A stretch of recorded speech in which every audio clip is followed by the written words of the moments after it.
the communists declared that the racial difference, as early as 1928, the communists declared that the racial differences among our people constituted the weakest and most vulnerable point in our social fabric. By constantly probing and straining at this one spot, they calculated that eventually the cloth could be torn apart and that Americans could be divided, weakened, and perhaps even set against each other in open combat. We mustn't kid ourselves into thinking that the communists have placed their agitators only into the black communities. They're working both sides of the street. They want hatred, violence, and bloodshed between the races, and they don't care how they get it or whom they use, even children if necessary. Here is a book that I think ought to be in every home library. It's entitled Color, Communism, and Common Sense by Manning Johnson. He joined the party as a young man because he honestly believed that the communists were trying to improve the conditions of his people.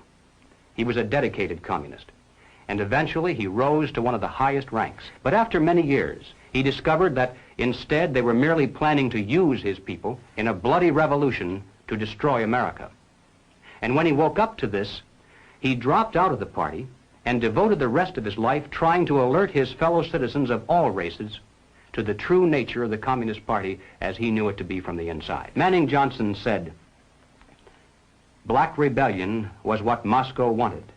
Bloody racial conflict would split America.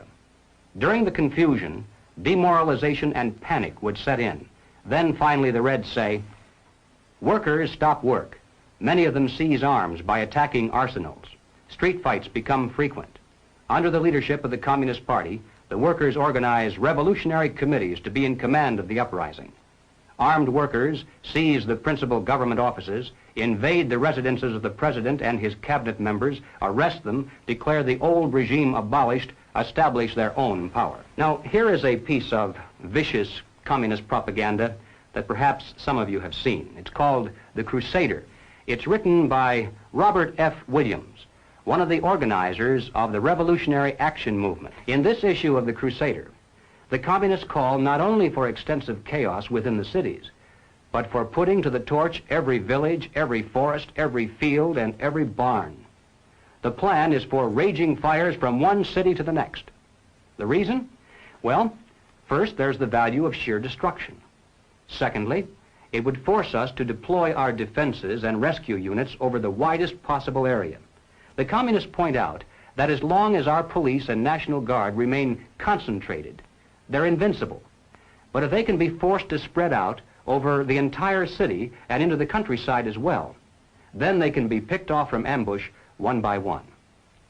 And the third value of massive fire to the communists is psychological.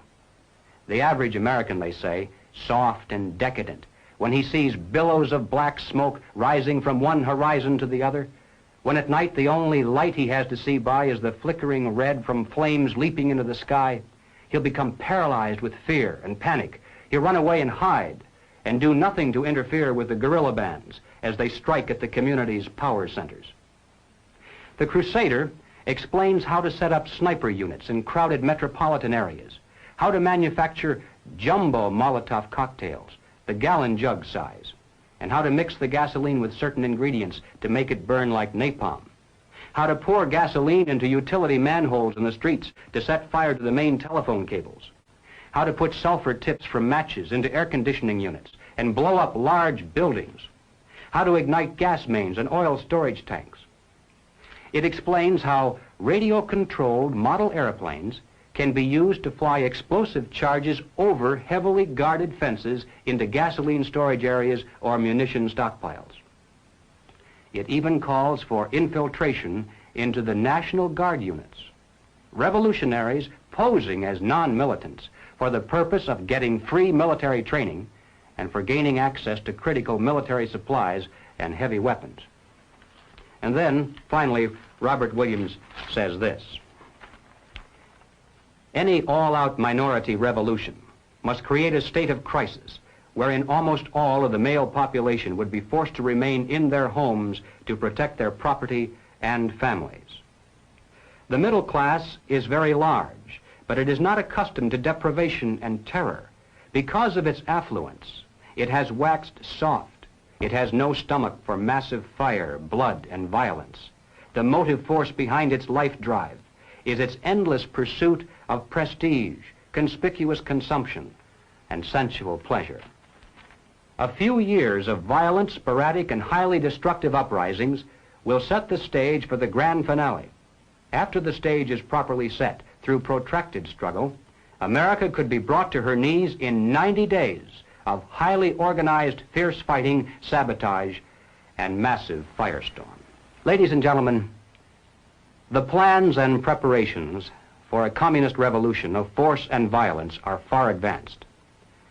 The organization behind these preparations has almost unlimited financial resources, and it provides both training and leadership based upon years of experience in many other countries. Our enemies are deadly serious about their task, and it's nothing short of national suicide for us to continue to ignore their plans and their progress. The violent revolution becomes of primary value to the communists to the extent to which it can be used to condition the masses psychologically to accept the non-violent revolution, which is offered supposedly as the only alternative. Hoping to avoid further violence and bloodshed, the public is to be pressured into accepting measures that will move the country gradually and legally toward communism, but without calling it that. The strategy of the proletarian revolution calls for the quiet conversion of our government into a communist regime, but under the banner of socialism. Well, what is socialism? All right, let's define it. According to the dictionary, socialism is a political concept based upon the principle of government ownership and control of property, the means of production, and the avenues of commerce.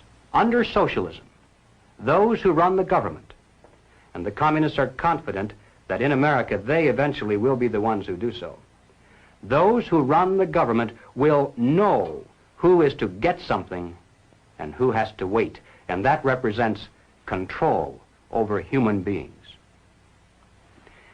What has all this to do with the communist revolution in America? Well, ladies and gentlemen, it has everything to do with it, because the building of socialism is the communist revolution in America. It represents the process whereby our country can be moved gradually toward communism without the people even being aware of it. No matter what grievance we may have, real or imagined, no matter what national problems we may face, the communists seize upon these as excuses to build socialism. They have one and only one solution for all problems: more government, and then more and more until it's total government.